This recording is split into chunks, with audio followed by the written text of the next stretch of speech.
Air India വിമാന ദുരന്തം ശരിക്കും നമ്മളെ സംബന്ധിച്ചിടത്തോളം വലിയ ദുഃഖകരമായ ഒരു കാര്യം തന്നെയാണ്. പക്ഷേ ഇതുമായി ബന്ധപ്പെട്ട് ദുരൂഹമായ പല കാര്യങ്ങളും ഉയർന്നു വരുന്നുണ്ട്. ഒന്നിനു പുറകെ ഒന്നായി. ഇതൊക്കെ വാസ്തവമാവുമോ? വാസ്തവമാണ്. ചില കാര്യങ്ങളൊക്കെ വാസ്തവമാണ്. ഇപ്പോൾ വിമാനത്തിൻ്റെ രണ്ടാമത്തെ ബ്ലാക്ക് ബോക്സും കിട്ടി. ഇതിപ്പോൾ കോക്പിറ്റ് റെക്കോർഡർ അത് കിട്ടിക്കഴിഞ്ഞാൽ അതിലെ ഡാറ്റ അനലൈസ് ചെയ്ത് കഴിഞ്ഞാൽ വിമാനം തകരുന്നതിന് മുമ്പ് കോക്പിറ്റിലുണ്ടായ സംഭാഷണങ്ങൾ നമുക്കറിയാം. മെയ്ഡേ മെയ്ഡേ മെയ്ഡേ എന്നുള്ള 3 തവണ എന്നെ സഹായിക്കൂ, എന്നെ സഹായിക്കൂ, എന്നെ സഹായിക്കൂ എന്നുള്ള മെസ്സേജ് 3 തവണ ATCയിലേക്ക് പോയിരുന്നു, എയർ ട്രാഫിക് കൺട്രോളിലേക്ക് പോയിരുന്നു. അതിനുശേഷം അവർ തിരിച്ചു വിളിക്കുമ്പോൾ കിട്ടിയില്ല എന്നൊക്കെയാണ് പറയുന്നത്. ഇപ്പോൾ വിമാനം തകരുന്നതിന് തൊട്ടു മുമ്പുള്ള ദൃശ്യങ്ങൾ പലരെടുത്ത പല വീഡിയോകളിൽ നിന്ന്, എയർപോർട്ടിലെ റൺവേയിൽ നിന്നുള്ള വിഷ്വൽസ് ഉണ്ട്, ATCയിൽ നിന്നുള്ള വിഷ്വൽസ് ഉണ്ട്, പിന്നെ പല ആളുകൾ ഷൂട്ട് ചെയ്ത വിഷ്വൽസ് ഉണ്ട്.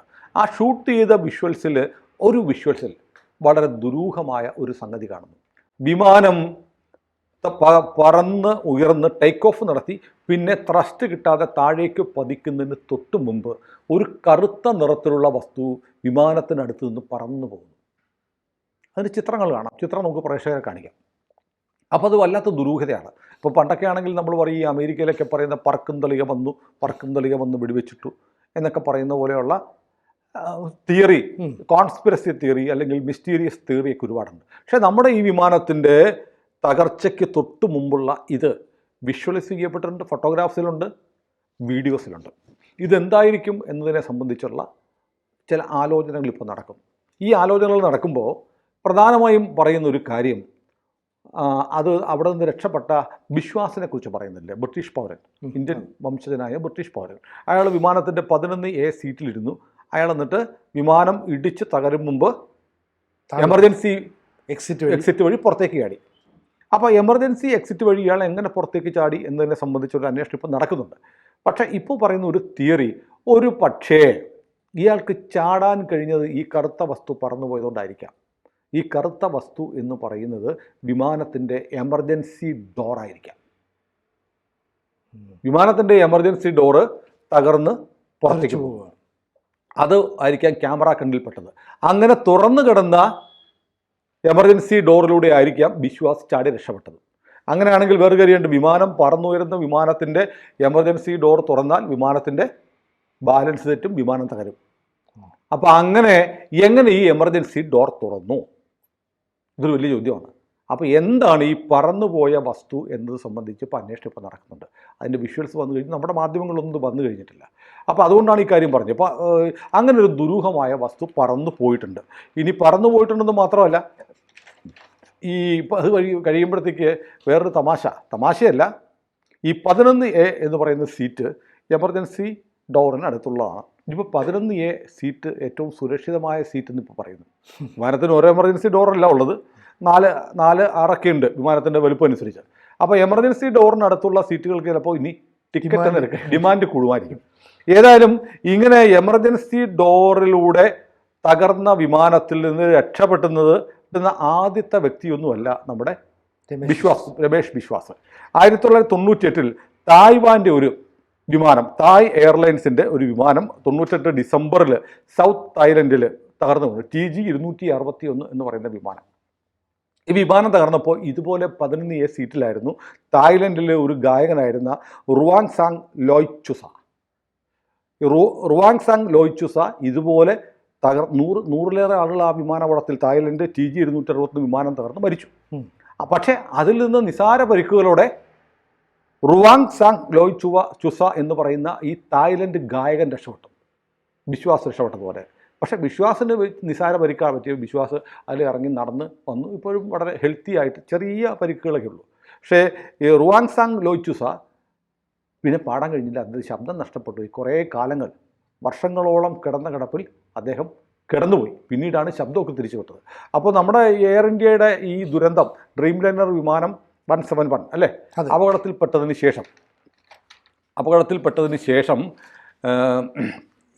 റുവാങ് സാങ് ലോയ്ചുസ തൻ്റെ അനുഭവം, താൻ സഞ്ചരിച്ച വിമാനത്തിൽ ഇതുപോലെ അപകടം ഉണ്ടായിരുന്നു, താൻ 11A സീറ്റിലാണ് ഇരുന്നതെന്നും ഒരു ഫേസ്ബുക്ക് പോസ്റ്റ് ഇപ്പോൾ ഇട്ടിട്ടുണ്ട്. അപ്പോൾ ഇത് സമാനത, രണ്ട് അപകടങ്ങൾക്കും തമ്മിലൊരു സമാനതയാണ് പറയുന്നത്. പിന്നെ എന്തുകൊണ്ടാണ് ഈ വിമാനം തകർന്നത് എന്ന് സംബന്ധിച്ചുള്ള പുതിയ പുതിയ പുതിയ തിയറികൾ ഉണ്ടായി വരുന്നുണ്ട്. അതിന് ഒരു കാരണം ഇപ്പോൾ പറയുന്നത്, അതായത് നേരത്തെ ഈ ടർക്കിഷ് കമ്പനി എന്ന് പറയുന്ന കമ്പനിയാണ് ഈ വിമാനത്തിൻ്റെ മെയിൻ്റനൻസ് നടത്തിയിരുന്നത്. ഈ വിമാനം മെയിൻ്റനൻസ് നടത്തിയിരുന്ന അവരായതുകൊണ്ട് അവർക്ക് ഇതിലെന്തെങ്കിലും പങ്കുണ്ടാവും. ഇന്ത്യക്കിട്ടൊരു പണി തരാൻ വേണ്ടി പാകിസ്ഥാനെ പരസ്യമായി സഹായിച്ച രാജ്യമാണ് തുർക്കി. അതുകൊണ്ട് എയർ ഇന്ത്യ വിമാനങ്ങളുടെ മെയിൻ്റനൻസ് അവർ നടത്തിയതുകൊണ്ട് അവർ പണി വെച്ചതാണെന്ന് പറഞ്ഞ ഒരു വിവാദമുണ്ട്. അപ്പോൾ ഈ ടർക്കിഷ് കമ്പനി എന്ന് അവരിപ്പോൾ ഒഫീഷ്യലി നിഷേധിച്ചിട്ടുണ്ട്, ഞങ്ങൾ ഈ വിമാനം അറ്റകുറ്റപ്പണി ചെയ്തിട്ടില്ല, മെയിൻ്റനൻസ് ചെയ്തിട്ടില്ല എന്നുള്ള ഒരു നിലപാടുമായി വന്നിട്ടുണ്ട്. ഏതായാലും ഇപ്പോൾ ഈ വിമാനത്തെക്കുറിച്ച് ഇപ്പോൾ പറയുന്നൊരു കാര്യം, ഈ വിമാനത്തിന് ന്യൂമാറ്റിക് ആൻഡ് ഹൈഡ്രോളിക് സിസ്റ്റമുണ്ട്. അത് ഉപയോഗിച്ചിട്ടാണ് വിമാനങ്ങൾ പറക്കുകയും ടേക്ക് ഓഫ് ചെയ്യുന്നതൊക്കെ ചെയ്യുന്നത്. പക്ഷേ അത് മാറ്റിയിട്ട് ടാറ്റ ഈ ഡ്രീം ലൈനർ വിമാനത്തിൽ ഇലക്ട്രിക് സിസ്റ്റമാക്കി മാറ്റിയിരുന്നു. ഹൈഡ്രോളിക് ന്യൂമാറ്റിക് സംവിധാനങ്ങൾ മാറ്റിയിട്ട് ബോയിങ് കമ്പനി പ്രൊവൈഡ് ചെയ്യുന്നതാണ്. പക്ഷെ അത് മാറ്റിയിട്ട് ഇലക്ട്രിക് സിസ്റ്റം ടാറ്റ കൊണ്ടുവന്നു. കാരണം അത് വരുമ്പോഴത്തേക്ക് വിമാനത്തിൻ്റെ ഭാരം കുറയുകയും ഇന്ധനക്ഷമത കൂടുതൽ മൈലേജ് കിട്ടും. നമ്മുടെ നാടൻ ഭാഷ കൂടുതൽ മൈലേജും കിട്ടും. ഇന്ധനം ലാഭിക്കാനും ഭാരം കുറയാനും വേണ്ടിയിട്ട് ടോട്ടൽ ഇലക്ട്രിക് സിസ്റ്റം കൊണ്ടുവന്നു. ഈ ഇലക്ട്രിക് സിസ്റ്റം പരാജയപ്പെട്ടത് കൊണ്ടായിരിക്കാം ഈ അപകടം സംഭവിച്ചു എന്ന് പറയുന്നുണ്ട്. നമ്മുടെ വിശ്വാസം പറയുന്നുണ്ട്, വിമാനം പൊട്ടിത്തെറിക്കും മുമ്പ് ഒരു സ്ഫോടന ശബ്ദം കേട്ടിരുന്നു എന്ന് പറയുന്നുണ്ട്. ഒരു സ്ഫോടന ശബ്ദം കേട്ടതിന് ശേഷമാണ് വിമാനം തകർന്നു വീണതെന്ന് രാജേഷ് ബിശ്വാസ് പറഞ്ഞിട്ടുണ്ട്. അതിപ്പോൾ തുടക്കത്തിൽ നമ്മുടെ മാധ്യമങ്ങളൊക്കെ മറച്ചു വെച്ചു, ഇപ്പോഴും മറച്ചു വെക്കുകയാണ്. അത് ഹൈലൈറ്റ് ചെയ്താലും വാർത്ത കൊടുക്കുന്നില്ല. നമ്മളൊക്കെയാണ് പലതവണ ഒരു സ്ഫോടന ശബ്ദം കേട്ടു, അതിനുശേഷമാണ് വിമാനം തകർന്നതെന്ന് പറയുന്നത്. അതിപ്പോൾ സാങ്കേതിക വിദഗ്ധർ ശരിവെക്കുന്നുണ്ട്. കാരണം വിമാനത്തിൻ്റെ 2 എഞ്ചിനാണല്ലോ വിമാനത്തിലുള്ളത്. അതിലെ ആദ്യത്തെ എഞ്ചിൻ, സിംഗിൾ എഞ്ചിൻ പ്രവർത്തനം നിന്നപ്പോൾ ഉണ്ടായ സ്ഫോടന ശബ്ദമായിരിക്കാം. പക്ഷേ അങ്ങനെ ഒരു എഞ്ചിൻ നിന്നു പോയാലും, ഒരു വിമാനത്തിന് 2 എഞ്ചിനുള്ളത്, ഒരെണ്ണം ഫെയിലിയർ ആയാൽ മറ്റത് വെച്ച് പറക്കാനാണ്. മൊത്തം ദൂരം പറക്കാനല്ല, അത്യാവശ്യം പറക്കാനൊക്കെ കഴിയും. അങ്ങനെ ഉണ്ടെങ്കിൽ ആധുനിക വിമാനത്തിൻ്റെ തകർച്ചയ്ക്ക് ഒരു എഞ്ചിൻ്റെ പ്രവർത്തനം നിന്നു എന്നത് കാരണമാവില്ല. അപ്പോൾ പിന്നെ എന്താണ് കാരണം എന്നതാണ് ഇപ്പോൾ സാങ്കേതിക വിദഗ്ധർ ഇങ്ങനെ തല പോഞ്ഞ് ആലോചിക്കുന്നത്. അപ്പോൾ ഈ കഴിഞ്ഞ ഒരു 10-70 വർഷത്തിനുള്ളിൽ, ഒരു 7 പതിറ്റാണ്ടിനുള്ളിൽ മൊത്തത്തിൽ ബോയിങ് വിമാനങ്ങളുടെ ആകെ, അല്ലെങ്കിൽ ഡബിൾ എഞ്ചിൻ ഉള്ള വിമാനങ്ങളുടെ ചരിത്രമാകെ എടുത്ത് നോക്കിയാൽ 7 തവണ മാത്രമേ ഇങ്ങനെ 2 എഞ്ചിനുകളും ഒരേപോലെ പരാജയപ്പെട്ടിട്ടുള്ളൂ. നോക്കൂ, ഈ ഡ്രീം ലൈനർ വിമാനങ്ങൾ തന്നെ 1800ഓളം എണ്ണം ലോകത്ത് പറക്കുന്നുണ്ട്. അതിലൊരെണ്ണം മാത്രമാണ് ഇപ്പോൾ വീണ്ടിരിക്കുന്നത്. അങ്ങനെ കഴിഞ്ഞ 70 വർഷമായി ലോകത്ത് എത്രായിരം വിമാനങ്ങൾ പറക്കുന്നുണ്ട്. അതിൽ 7 എണ്ണത്തിന് മാത്രമേ ആകെ 2 എഞ്ചിനുകളും തകർന്നതായിട്ട് റിപ്പോർട്ടുകൾ വന്നിട്ടുള്ളൂ, തകർന്ന ചരിത്രമുള്ളൂ. ഒന്ന്, ഈ പക്ഷി ഇടിച്ചിട്ട് അമേരിക്കൻ എയർവേസിൻ്റെ ഒരു വിമാനം ഹഡ്സൺ നദിയിൽ ലാൻഡ് ചെയ്തു 2009. പിന്നെ ഒന്നുള്ളത് ബ്രിട്ടൻ്റെ Midland flight 92 1989 wrong engine shut down. അതായത് എന്തോ സാങ്കേതിക പശു തോന്നിയപ്പോഴത്തേക്ക് ഇയാൾ പൈലറ്റ് ഓർത്തു വിമാനം പൊട്ടിത്തെറിക്കാൻ പോകുന്ന പുള്ളി 2 എഞ്ചിനും ഓഫ് ചെയ്തു. എഞ്ചിനൊരു കുഴപ്പമില്ലായിരുന്നു. അങ്ങനെ 2 എഞ്ചിനും ഓഫ് ചെയ്തപ്പോഴത്തേക്ക് വിമാനത്തിൽ നിയന്ത്രണം പോയി, വിമാനം തകർന്നു വീണു. അപ്പോൾ ഇങ്ങനെയുള്ള ഇത് 2 ഉൾപ്പെടെ. അതിൽ രണ്ടാമത്തത് പൈലറ്റിൻ്റെ തെറ്റായ ജഡ്ജ്മെൻറ്റ് കൊണ്ടാണ്. അങ്ങനെ തെറ്റായ ജഡ്ജ്മെൻറ്റ് കൊണ്ടും പക്ഷി ഇടിച്ചും അപകടം 2 തവണ വിമാനങ്ങളുണ്ട്. അങ്ങനെ ആകെ 7 തവണ മാത്രമേ വ്യോമയാന ചരിത്രത്തിൽ 70 വർഷത്തിനിടെ 2 എഞ്ചിനുകളും തകർന്ന ചരിത്രം ഉണ്ടായിട്ടുള്ളൂ. അപ്പോൾ ഡ്രീം ലൈനർ പോലെയുള്ള ഈ വിമാനത്തിന് അങ്ങനെയൊന്നും സംഭവിക്കേണ്ട ഒരു കാര്യമില്ല. നമ്മുടെ തകർന്ന വിമാനത്തിൽ പക്ഷി ഇടിച്ചു എന്നുള്ള സാധ്യത എല്ലാവരും തള്ളി. പക്ഷി ഇടിച്ചിട്ടില്ല എന്ന് ഉറപ്പായി. പിന്നെ എന്തുകൊണ്ടാണ് ഈ നമ്മുടെ രാജേഷ് കുമാർ ബിശ്വാസ് പറഞ്ഞതുപോലെയുള്ള സ്ഫോടന ശബ്ദമുണ്ടായത്? എൻജിൻ ഷട്ട് ഡൗൺ ആയി എന്നുള്ള ഉറപ്പാണ്. 2 എഞ്ചിനുകളും പ്രവർത്തിക്കാതായി. എന്തുകൊണ്ടാണ് എഞ്ചിനുകൾ ഷട്ട് ഡൗൺ ആയത്? ഷട്ട് ഡൗൺ ആയതിനു ശേഷം എന്ത് സംഭവിച്ചു എന്ന് ചോദിച്ചാൽ, ഷട്ട് ഡൗൺ ആയതിനു ശേഷം വിമാനം സ്റ്റാൾ ചെയ്ത് താഴത്തേക്ക് വീണു. അപ്പോൾ ഇപ്പോൾ ചിലർ പറയുന്നത് ലാൻഡിങ് ഗിയർ, അതിൻ്റെ ഫ്ലാപ്പ്, ഇതിൻ്റെ പൊസിഷനുകളെല്ലാം തെറ്റായിരുന്നു എന്നുള്ളത് കണ്ടെത്തിയിട്ടുണ്ട്, വീഡിയോയിൽ നിന്നൊക്കെ കണ്ടു. പക്ഷേ ഇത് ഇങ്ങനെ സംഭവിച്ചാലും ഒരു എൻജിൻ കൊണ്ട് തന്നെ സുരക്ഷിതമായ ഉയരത്തിലേക്ക് പോയിട്ട് വിമാനത്തെ തിരിച്ചിറങ്ങാൻ കഴിയുമായിരുന്നു എന്നാണ് B787 കാറ്റഗറിയിൽപ്പെട്ട വിമാനം പറത്തിയ കമാൻഡർമാർ പറയുന്നത് എന്ന് പറഞ്ഞ് ടൈംസ് ഓഫ് ഇന്ത്യ ഇന്ന് റിപ്പോർട്ട് കൊടുത്തിട്ടുണ്ട്. അപ്പോൾ ടൈംസ് ഓഫ് ഇന്ത്യയുടെ റിപ്പോർട്ടിൽ ആധാരമാക്കിയിട്ടാണ് നമ്മൾ ഈ പറഞ്ഞ കാര്യങ്ങൾ.